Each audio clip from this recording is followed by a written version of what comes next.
someone sent to me. Brandon Tatum, the Officer Tatum, if you're not familiar with his work, he is a conservative speaker and commentator on the political side. This particular video that I want to share with you guys is him, I believe, on a college campus debating with a librarian. And the reason why I'm bringing up her occupation is because she continues to bring up her occupation. And this is what led me to believe that I'm like, there's a mental disorder here, because let me not even explain it. I'ma just, y'all watch this. Y'all watch this. Public librarian. I'm a children's librarian, and my debt was all forgiven under President Biden.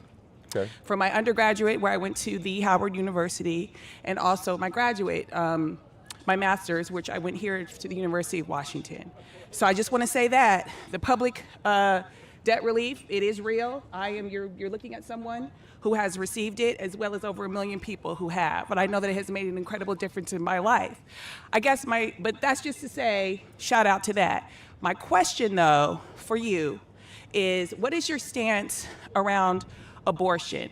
Okay. That's a good one. Yeah, it is, because let me just preface this by saying I am 51 years old, okay?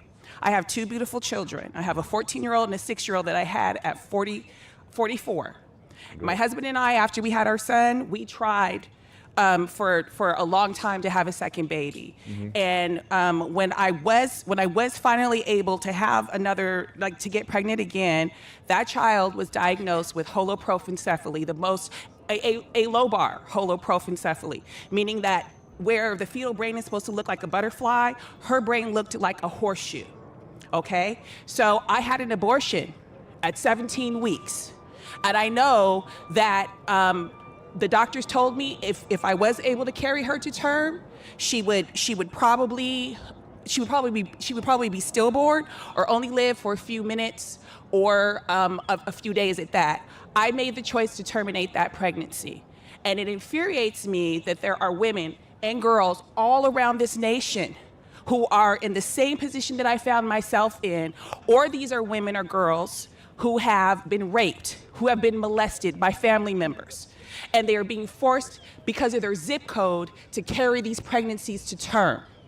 So I want to know, how does this keep America great? Okay. If you're forcing girls and women to have pregnancies that they either do not want, cannot afford, or in my case, you are having children that are born with all kinds of abnormalities.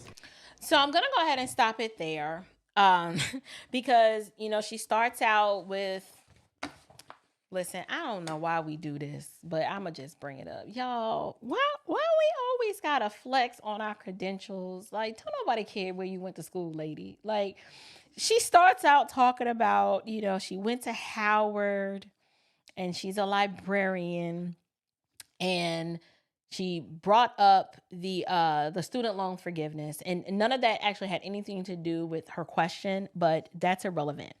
But the question that she asked Brandon was, what is his stance on abortion?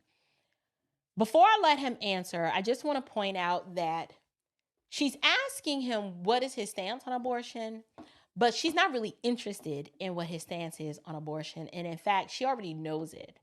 And the reason why I am convinced that she's really not interested in his stance, because when he explains it, she doesn't really engage with anything that he says. They want an argument. Instead of listening with the intent to learn and discover new information, they just want to argue. And so I don't even know why you would ask, what is his stance on abortion? I don't know why she just didn't say, I don't agree with your stance on abortion. Because she prefaces by saying, well, how does this make America great? Right? Now, she brings up this scenario that her and her husband are parents of 2 children. Notice how her 14-year-old and her 6-year-old, she is willing to grant them, full humanity, probably because of their age of gestation now. But I'd be interested to know, when did they become children to her? Because according to scripture, like, her 14-year-old and 6-year-old were children when they were in utero, right? At conception, she became a mom, and those were her children. And you're going to hear her argue later for the opposite of that. But she's basically arguing and said, you know, at 17 weeks, I opted to get an abortion because I was told that the baby that I was carrying was going to be born with some fetal abnormality. When she said something about encephalitis, or that's normally an inflammation of the brain. And so the baby probably would not have lived or survived. She said the child would have either been stillborn or only lived a few days. So instead of us, relying on the sovereignty of God and the providence of God, and recognizing that life is not ours to take, and instead of her going through the pregnancy and giving birth to the baby and allowing God's will to be done, she decides to take matters into her own hands and abort a 17-week-old. Like, that is a human. Like, that's a baby. She chooses an abortion. So that's the recap. Let's let him respond, and then we're gonna see why I say at this point this liberalism, I think it's part of a mental disorder or a spectrum of disorders where people are unable to think in proper categories. They throw logic and reason out the window. It is nothing but an emotional-led movement that's not rooted or has any basis in reality. And that's why I think it is so dangerous, because they literally will make up an alternate reality and refuse to concede the point when you prove to them and demonstrate to them with logic that they are wrong. Instead, they'll just double down on the dumb. And I think, you could actually call this a little bit of cognitive dissonance. Cognitive dissonance is like when someone presents you with new information that pushes up against your deeply held presuppositions. Instead of you conceding the point and abandoning what you believed before, you just double down because you're not willing to deal with that new information. You're unprepared and unwilling to deal and accept it. So you just double down, and what you already know that has been proven to be wrong, you double down in that. Okay. Great question. Let me start with the first one. I do not think that loan forgiveness is fair to everybody. Because what about the people like myself, which my graduate degree I paid off? Where's my money at? A lot of these other people that worked while they were in college to pay a debt that they agreed to assume, and they don't get any benefit from I'm a it. public librarian, sir. I'm just saying. I work for the people. Me and Kamala have only had one. We've only had one client that we've ever worked for, and that's the people. Okay, so what I'm saying is that for all the people that have worked hard, just like you did, but paid their loan off, what do they get in return? I was paying my loans. No, I'm saying that. I just want to make an observation. Notice how, remember when I told you guys that the vanity metric and the symbolism of having someone that looks like you in a particular position of power, that people who look at that as being significant, they do so because it gives them value and validation, and they start to they believe that they are living vicariously through those people. Like, why would she say me and Kamala are the only ones who actually have had a job working for the people? Like, you don't know Kamala Harris.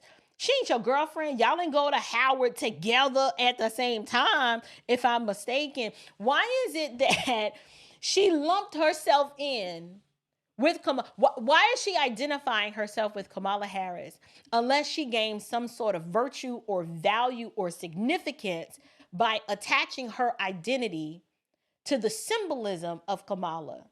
Y'all notice that? I know y'all probably like, I didn't get that. I got that because she said me and Kamala, and I'm like, what? Who's talking about Kamala Harris? What does that have to do with anything? What I've noticed with this liberalism is that the lack of identity, the lack of self-worth, they attempt to locate it and find it in the symbolism of some sort of archetype. Instead of them learning how to function in their freedom and living as independent free people, they have to yoke themselves up to whoever the party it person is. They have to yoke themselves to it because they get identity and power and strength from that person. That is what I notice. And I see it a lot in Black women. They will champion and celebrate and want to push a Black woman to prominence and power because they believe if she gets in there, I've gotten there. It's like, no, she arrived. That ain't you. You down here still with your librarian job. That's what you do. Kamala is over in Hawaii, or she back from Hawaii now and spent up all your money and did God knows what with it, drunk her life sorrows away, probably snorting some coke. By the way, this is a sidetrack. Y'all remember that cocaine they found in the White House? I don't think that was Hunter's coke. As trash as Hunter and Joe is, I think that was Kamala's coke. Allegedly. This is my opinion. I think that was her sugar booger. I do. Booger, sugar booger, whatever they call it. I think that was Kamala's. Notice how nobody want to talk about it no more? Because the area in the White House and where it was found, it couldn't have just belonged to some random person out in the public. It belonged to somebody on the inside. I think that was Kamala's. That was her confectionery sugar. But anyway, notice how what I was saying, the identifying and yoking herself up to Kamala gave her a sense of self-worth. That is very troubling to me because most conservatives don't think in those kinds of categories. Like, we don't think because Donald Trump is in office that somehow we're in office. We're like, no, that's a job we hired him to do, and he better do what we tell him he gonna do us. He gonna hear from us. Democrats don't function. Liberals don't function that way. They look for an overlord. They look for a master. Literally, the Democrat Party is an expressed, it is the direct expression of masters looking for slaves and slaves looking for masters. Mark that one. Y'all quote it. Paid it off. They paid it off. What did they get in return? They got screwed. Cool. No, I want to hear hear what you have to say about abortion, though. I'm gonna get to that point. You asked me two questions. Yeah. I'm gonna get to that point. No, I didn't ask that first one. Well, you made a statement. I made a statement. Okay, my second one was a question. I want to rebut your statement, and then I'm gonna get to the board. I got plenty. Notice how difficult it is to engage in just a normal, cordial discussion with liberal women, particularly the Black ones. Like, it's all of this aggression and energy. Like, we know you didn't ask a question with the student loan, but you brought it up for some purpose of which we're trying to figure out. And all he did was engage with it. And she don't really want him to.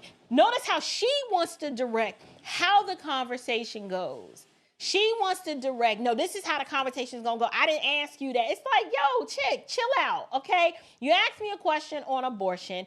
Why the aggression? Give me an opportunity to respond. They lack just basic decorum in being able to engage in a respectful argument, because you got to get all of this Black girl neck rolling attitude.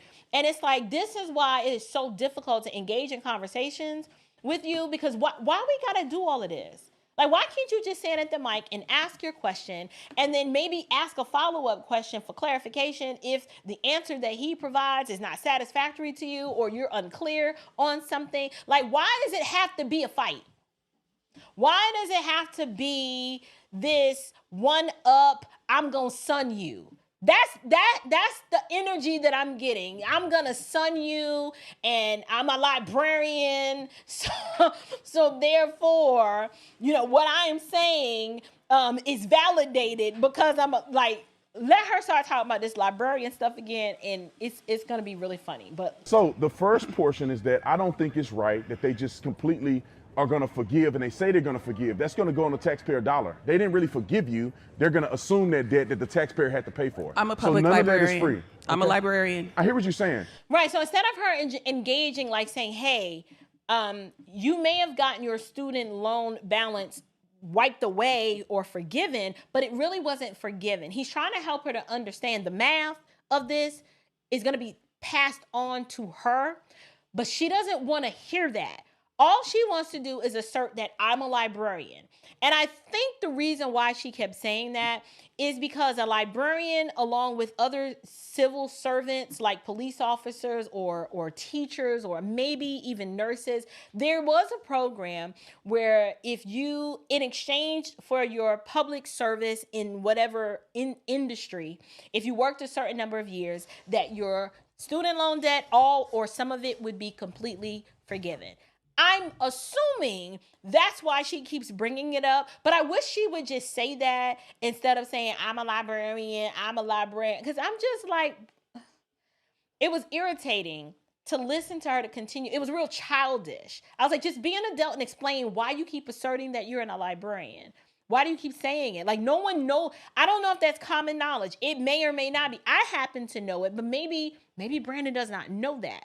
But instead of her doing that, she just wants to give a ratcheting energy and just be adversarial and combative for no other reason than she can't help it. But at the end of the day, it's not fair to do that. They're I'm a only librarian. buying votes by saying they're going to forgive your student loan. I'm a librarian. Ma'am, that's not an argument. No, it's the fact. Only, I'm a librarian. Well, good for you. Yeah, great. Thank you for your service. Not just good for me. Can we continue the conversation? It's great. It's great for community. Now, listen. They only did that to buy votes. That's all they did. I'm a librarian. They want to make sure that young people are enthusiastic about voting for them, so they go, we're going to forgive you of this. Y'all notice how she still has not engaged with anything he's saying? He's explaining to her, listen, the Democrats are using you. They're using you like they use most liberal black women as a tool to make promises to you so that they can get your vote. But in the end, it's going to hurt you in the back end because you're going to pay for it by way of increased taxes and other ways, a backdoor way of them making you feel like they gave you relief, but they really didn't. She doesn't have a response. All she continues to say is, I'm a librarian. And the rest of us are sitting here trying to figure out, like, who the heck cares, lady? So what? No one here cares about you being a librarian but you. Like, what is the significance of this? And like Brandon said, he was like, ma'am, that's not an argument. And then she's just like, well, yeah, it's good. It's good for the public. I'm like, if you're the librarian, I don't want you checking out my books. I don't want to meet you at the library. I don't. I want the old lady, with the white hair and the little ponytail bun and the glasses with the chain. I don't want you because you got a stank attitude. Like, I can't. These orangutans get on my nerves. Anyway. Give you that. Mm-hmm. It's not good for the national debt. It's not good for the country. The national and debt. It's not fair. Trump ran up. Can I speak? Okay.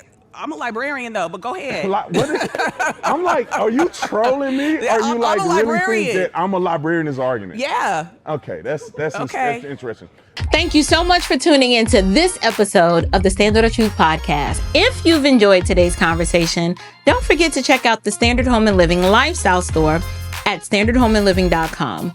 We've got everything from book studies, journals, and even podcast merch, so you can take a piece of this conversation with you wherever you go. And of course, be sure to follow me on Facebook, X, Instagram, and TikTok for more updates, behind the scenes, and daily insights.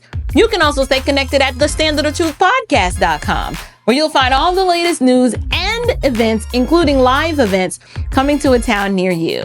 Thank you guys so much for joining me today. Until next time, keep standing firm in the truth. Grace and peace.